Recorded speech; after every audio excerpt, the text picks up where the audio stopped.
अस्सलाम वालेकुम, मेरा नाम हुसैन इकबाल है और आप मेरा यूट्यूब चैनल देख रहे हैं। मेरे साथ हैं हसाम हैदर। हसाम साहब, जितनी आसानी से लग रहा था कि नवाज शरीफ साहब को वज़ीर आज़म बना दिया जाएगा, चीज़ें उतनी आसान नहीं लग रही। सर्दी के मौसम में जो बर्फ़ है वो पिघलती हुई दिखाई दे पिघलना रही शुरू है हो रही है। और चीखो-पुकार जो लोग करते हैं उनकी जानिब से फिर चीखो-पुकार हो रही है। और मौलाना फजल रहमान साहब ने जिस तरह कल प्रेस कॉन्फ्रेंस की, उन्होंने भी कहा कि कहीं न कहीं पे जो मामलात हैं वो गड़बड़ नज़र आ रहे हैं उनको और पाकिस्तान तहरीक-ए-इंसाफ को दोबारा से प्रोजेक्ट किया जा रहा है। हुँ, इस तरह की बातें आज अब गरीदा फ़रूकी साहबा ने जो ट्वीट ट्वीट हाँ। किया है, मैं आपको पढ़ के सुनाता हूँ, आप भी मज़ा लें, हमारे सुनने वाले भी मज़ा लेते रहें इस चीज़ का। वो कहती हैं जनाब कि खदीजा शाह की रिहाई, 9 मई बारे अदम सबूत, सरकारी टीवी पर पीटीआई प्रेस कॉन्फ्रेंस की कवरेज हुँ, और उन लोगों की भी जिन पर पाबंदी है। सुप्रीम कोर्ट से इमरान खान मासूम करार, साइफर केस का ट्रायल रुकवा दिया जाना, हुँ। पेशावर हाई कोर्ट से बल्ले का निशान वापस मिल जाना, खुद इमरान खान के कागजात नामजदगी जमा हो जाना, पूरे मुल्क से सबसे ज़्यादा पीटीआई के कागजात का जमा होना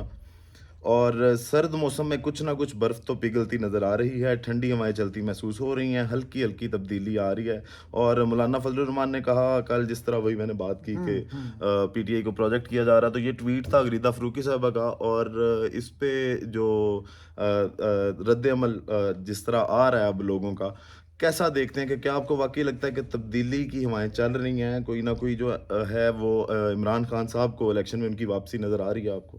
सर बात ये है कि अगर पोलिंग देखी जाए, कल भी हम इस पर बात कर रहे थे, जो अवाम का मैंडेट है अगर वो देखा जाए, तो हुसैन साहब आई थिंक कि 70% अब हर बंदा ही बात कर रहा है। और अगर हम अपने भी इर्द-गिर्द लोगों से देखते हैं, पूछते हैं, जो लोग हैं वो 70% और मोर देन 70% इस वक़्त पीटीआई के सपोर्टर्स हैं।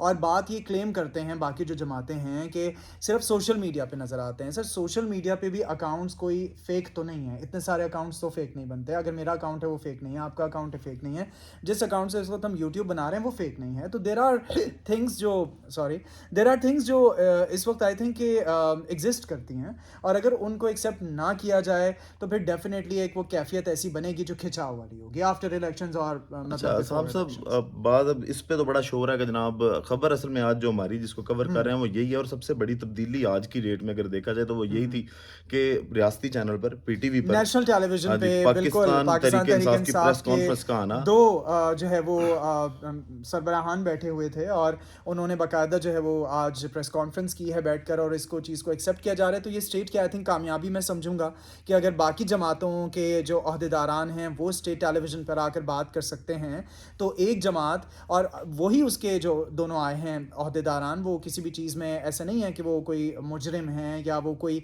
उन्होंने कोई गलत काम किया है। अगर वो आकर अपने जमात की बात करें तो आई थिंक इतनी एक्सेप्टेबिलिटी, इतनी खूबसूरती, जैसे हम खेल के अंदर बात करते हैं जी स्पोर्ट्समैनशिप, तो सियासत में भी तो थोड़ा सा मुजाहरा ऐसा करना चाहिए ना बाकी जमातों को, कि अगर कोई और जमात या अगर उनके एंटी जमात आ रही है जो भी पिछली दफ़ा हुकूमत में थी, उनको उनसे 100 इख्तलाफ ज़रूर होंगे हुसैन साहब, उनको उनसे 100 मसले मसाइल ज़रूर होंगे। लेकिन आई थिंक डेमोक्रेसी का एक हुस्न ये है कि बैठकर बात की जाती है। डेमोक्रेसी का हुस्न ये है कि हम चीज़ों को एक्सेप्ट करते हैं, अपनी भी और दूसरों की भी। तो अगर इस खिंचाव को ख़त्म करने के लिए अगर स्टेट ने एक स्टेप लिया है, तो आई थिंक उसको अप्रिशिएट करना चाहिए। उसको नेगेटिव वे में पोर्ट्रे नहीं करना चाहिए जी कि जो 9 मई के वाक़यात थे, अब 9 मई में हर लोग इन मुलविस नहीं थे। 9 मई में इतने सारे लोगों को मैं जानता हूँ जो उस पार्टी के सपोर्टर हैं, लेकिन वो बेचारे मुलविस नहीं थे। साहब साहब, कहीं न कहीं पे हुँ, मुझे लगता है कि ये कामयाबी है पाकिस्तान तहरीक-ए-इंसाफ की बिल्कुल। इस लिहाज हुँ, से कि जिस तरह का माहौल बनाया गया था, हुँ, जैसे लोगों की पकड़-दकड़ जारी थी, अगवा कर लिया हुँ, जा रहा था हुँ, और जनाब पता नहीं था बंदे कहाँ पे जा रहे हैं। और हुँ, अभी जिस तरह ये इलेक्शन के पेपर जब जमा करवाने थे, जी। नामज़दगी वाले कागज़ात नामज़दगी, वहाँ पे जिस तरह के माहौल देखा, शाह महमूद कुरैशी साहब के साथ जो हुआ, हुँ, उसके बाद जो चीज़ें लगती थी ना, वो कहीं न कहीं ये था कि जो वोटर है वो भी मायूस हो जाएगा और जो पाकिस्तान तहरीक-ए-इंसाफ है वो भी मैदान खुला छोड़ देगी। तो जो हुँ, कामयाबी इसलिए मैं कह रहा हूँ इसको कि जो मज़ाहमत पाकिस्तान तहरीक-ए-इंसाफ की जानिब से की गई, हुँ, मैदान खुला ना छोड़ने का जो ऐलान किया गया इमरान खान साहब की जानिब से, तो ये बड़ा एक अहम फैक्टर है कि हुँ, जो ताकतवर हलके हैं शायद वो इस चीज़ पे सोचने पे मजबूर हो गए हैं। एक तो बात ये है कि जनाब कोई भी जो है वो इदारा वो ये क्यों सोचेगा कि हम किसी बंदे को इतना कंधे पे क्यों सवार कर रहे हैं, जिस तरह नवाज शरीफ साहब को किया जा रहा था हुँ। और एक तासुर जा रहा था। और फिर जब मौरख लिखेगा तारीख तो ये चीज़ें उसमें लिखी जाएँगी। तो उनको शायद सोचना पड़ा इस चीज़ पे भी कि अवामी मैंडेट को मान लिया जाए। बिल्कुल हुसैन साहब, अगर हम माजी के अवराक उठाकर पलटें और देखें, तो पीटीवी पे हमला हुआ माजी में, सुप्रीम कोर्ट पर हमला हुआ माजी में, तो क्या उन हमलों के नतीजे में इन जमातों को जो आज बात कर रही हैं, क्या उन्हें ताअहल ना हया उनकी ताहत ना ताहयात अली। ना अहली कर दी गई है? ऐसा नहीं हुआ। तो ये होता है कि जो लोग इन्वॉल्व होते हैं उनको सज़ा ज़रूर दी जाती है और देनी चाहिए भी। मुल्क के अंदर एक लॉ एंड ऑर्डर होता है, लेकिन जैसे आपने ज़िक्र किया शाह महमूद कुरैशी साहब का भी, कल भी हम बात कर रहे थे कि कोई भी एक रिस्पेक्टेबल सिटीज़न है जो टैक्स देता है, जो पाकिस्तान का एक मोअज़्ज़ज़ शहरी है, उसको इस तरह से ट्रीट नहीं करना चाहिए, क्योंकि पूरी दुनिया में हमारा इमेज जा रहा है। पाकिस्तान एक इस्लामी मुल्क है और और वो इस्लाम फॉरेन में मिनिस्टर रह चुके हम हैं, फॉरेन उन्होंने पूरी मिनिस्टर रह दुनिया चुके घूमी हैं। है और दुनिया की नज़र है उन पे कि बिल्कुल। आप अपने फॉरेन मिनिस्टर के साथ ही हाँ, किस तरह 10 की बात मुल्कों कर से रहे हैं। उनके राब्ते हुए हैं उनकी अब मिनिस्ट्री में, आपने जो वो थे। हयात नहली की बात की, तो हाँ। आज उस प्रेस कॉन्फ्रेंस में भी लतीफ़ खोसा साहब ने यही पॉइंट उठाया कि जनाब एक शख्स जो हयात नाअहल है, अभी उसका फैसला नहीं आया। नहीं आया। सुप्रीम कोर्ट ने कहा जी इलेक्शन का जो कंडक्ट है वो कुछ कहता है, सुप्रीम कोर्ट कुछ कहती है, तो अभी उस पे फैसला होना है कि उनकी नाअहली कितनी देर की है, जो नवाज शरीफ साहब की, उस पे कोई फैसला नहीं। तो आप उनके कागजात नामजदगी किस तरह जो है वो मंजूर कर सकते हैं कि एक बंदा है ही नाअहल है, उस पर कोई एतराज़ नहीं लगता, तो वो सवाल उठाया। तो अभी नवाज शरीफ साहब के लिए तो एक ये भी प्रोसेस है, अब पता नहीं इसमें भी उनकी सहूलतकारी की जाती है या नहीं सर की जाती। बात यह है कि चाहे वो पीपल्स पार्टी है, चाहे वो पीटीआई है, चाहे वो पीएमएलएन है, अगर आपने जैसे अभी नवाज शरीफ साहब की बात की, तो अगर नवाज शरीफ की बात ये की है उन्होंने ताहयात ना अहली वाली, और उन्होंने बिल्कुल एतराज़ जायज़ किया है क्योंकि कोर्ट की जानिब से ही ऑर्डर्स आए थे। जी। लेकिन अगर आज हम बात करेंगे या कोई भी बंदा बात करेगा तो उन्हें वो नागवार गुजरेगी। आई थिंक जमहूरियत का हुस्न ये होता है कि कोई भी किसी की गलती है तो उसको एक्सेप्ट किया जाए। सबसे पहले हमारे माशरे में तो सबसे बड़ा एक मसला ये है कि हम अपनी गलती मानने के लिए तैयार नहीं हैं, हमारे अंदर बर्दाश्त नहीं है। द थिंग इज़ कि हमें अब थोड़ा सा ग्रो करने की ज़रूरत है, हमें अब बड़ा दिल का मुजाहरा करने की ज़रूरत है, क्योंकि हम एक इंटरनेशनल मार्केट में आ चुके हैं। पाकिस्तान को पूरी दुनिया देखती है through social media, through main stream satellite channels, और अखबार हैं, न्यूज़पेपर्स हैं, मैगजीन्स हैं, media is all over sir. खाली और हमारा चैनल या आसान आपका चैनल पाकिस्तान नहीं है। जो टेलीविजन पे पीटीवी पे प्रेस कॉन्फ्रेंस आना ये कोई इतनी अचंभे की बात नहीं है और ना इस पे इतना एतराज एग्जैक्टली। होना चाहिए। खबर एक मैं और भी आपके साथ शेयर करता हूँ कि आज पाकिस्तान मेलबर्न का जो दूसरा मैच है, टेस्ट मैच, वो हार गया। लेकिन उसमें जो अहम बात थी, जो हमारे से रिलेटेड खबर है, वो ये थी कि जनाब शान मसूद साहब ने एक रिकॉर्ड कायम किया आज कि वो ऑस्ट्रेलिया में कोई इमरान खान साहब के बाद और विराट कोहली के बाद कोई कप्तान जिसने 2 इनिंग्स में 50s की हों, वो शान मसूद साहब बने। जी। अब हमारा मीडिया उसको रिपोर्ट कैसे करता है? अफसोस की बात यहाँ पे कि दुनिया टीवी ने भी खबर चलाई, बाकी चैनल्स भी चलाते रहे, और उन्होंने वहां पे लिखा जनाब बानी पीटीआई और शान मसूद और विराट कोहली का रिकॉर्ड जो है वो आज उन्होंने तोड़ दिया है, बराबर कर दिया है शान मसूद साहब ने।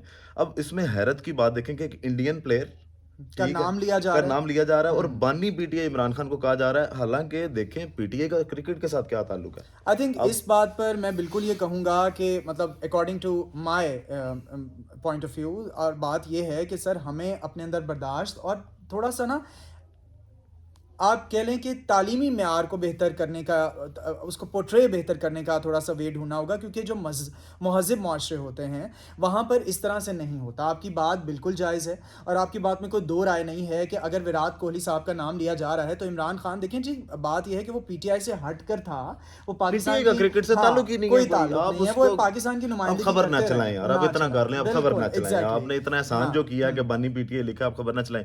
और जिस तरह की बातों पे ये गरीदा फरूकी साहब ने, अब उन्होंने कहा खदीजा शाकिर आई, अब खदीजा शाह की रिहाई कोई 2 दिन में तो नहीं होगी, नहीं कोई होगी, हाँ। 255 दिन हो गए उनके उनको कितने गिरफ्तार अरसे हुए, से उनके ट्रायल्स 255 चल दिन रहे हो गए हैं, उनको बिल्कुल, गिरफ्तार हाँ। हुए। और आज जिस तरह वो सनम जावेद की नजरबंदी के भी अहकामात जो हैं वो आगे, उनके वालिद ने चैलेंज किया था तो वो भी डीसी ने वापस ले लिए हैं। अब आपके जब केसेस में जितने केसेस का जिक्र उन्होंने किया है वो बोगस केसेस हैं, वो किसी बुनियाद पे नहीं बने हुए, उनके अंदर कोई इस तरह के शवाहद नहीं है कि किसी को कन्विक्ट किया जा सके। अच्छा, तो वो भी तो उनका उन्होंने कहा तोशा खाना का ख़त्म हो गया जी, जो केस था वो ख़त्म होता नज़र आ रहा है। तो सर बात यह है हुसैन साहब, आपके ही चैनल के तवज्जुद से मैं कहना चाहूँगा, तोशा खाना पहली दफ़ा तो किसी हुकूमत को मिला नहीं है।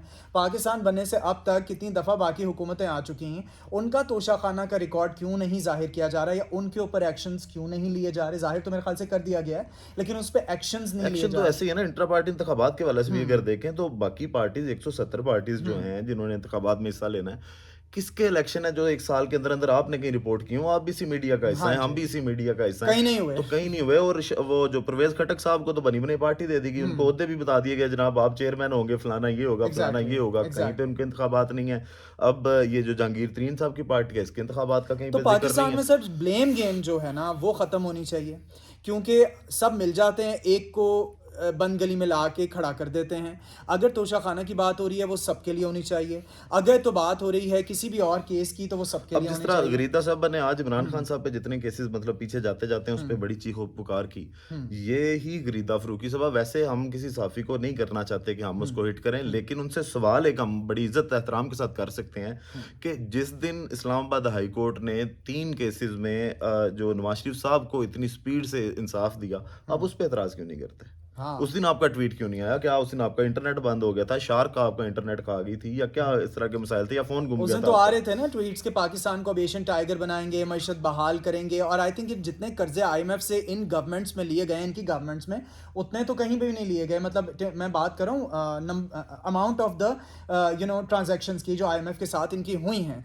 तो बात यह है कि आईएमएफ है इंटरनेशनल मॉनेटरी फंड। आज आप गजा को कंडेम कर रहे हैं, गजा में जो इसराइली जारी हद बर्बरियत है, लेकिन आपको ये नहीं पता, जब हमें पता है तो आपको क्यों नहीं पता कि आईएमएफ के जो करते धरते हैं, जो उसके मेन फाइनेंसर्स हैं, वो सारे यहूदी हैं। तो आप आईएमएफ की टीम को भी पाकिस्तान में बुलाते हैं, आप उनको खाना भी खिलाते हैं, आप उनसे चाय भी पूछते हैं, आप उनकी हर बात मानते हैं, आप आवाम को बिल्कुल इस काबिल बना देते हैं कि आवाम ना तो पहनने ओढ़ने की काबिल रही है, ना वो बेचारी कोई लग्जरी आइटम्स को ख़रीदने इंजॉय करने की काबिल रही है। कल भी हमने ये बात की, आज भी हुसैन साहब, हम होटल में खाना खाते हुए जाते हुए सोचते नहीं थे आज से पहले, लेकिन बात यह है कि अब इन 1 2 डेढ़ 2.5 साल में इतना बुरा हाल हो चुका हुआ है कि ऑनेस्टली हमारा बजट आउट है।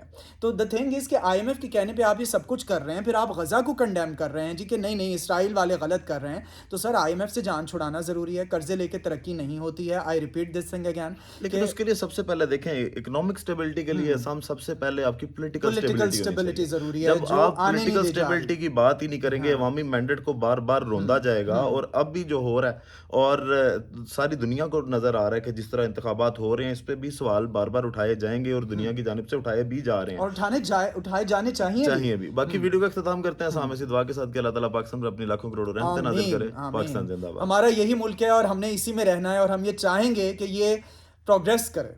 पाकिस्तान जिंदाबाद।